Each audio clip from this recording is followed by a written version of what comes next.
Անսահման գեղեցիկ են սիրելիներ այս փոքրիկ ճուտիկները մայրտերևներից աճած, բայց փոխադրել իրենց այս պահին բացարձակապես պետք չէ։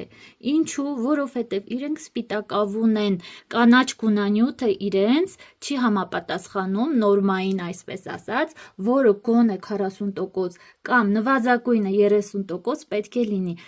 Դրանից քիչ կանաչավուն փոքրիկ ճուտիկները առանձնացնելուց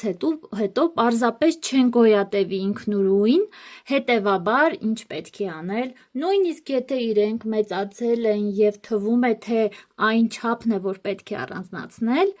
պետք է սպասել, պետք է չմիջամտել։ Չմիջամտել իմ փորձից ելնելով եմ ասում, որովհետև կա տեսակետ, որ պետք է միջամտել և տալ ազոտական պարարտանյութ, ես երբեք չեմ տվել ազոտական պարարտանյութ և համապատասխան որևէ պահի սկսել են կանաչել ճուտիկները, ինչպես այս տարբերակը բնականորեն առանց իմ միջամտության իր ուզած ժամանակահատվածում սկսեց կանաչանալ և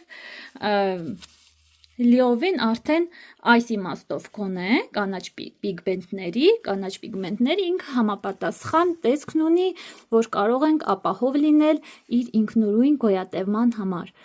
Ավելի ճիշտ իրենց ինքնուրույն գոյատևման համար խոսքը մայրտերևից աճած փոքրիկ ճուտիկների մասին է։ Այսպիսի պատմություն սիրելիներ։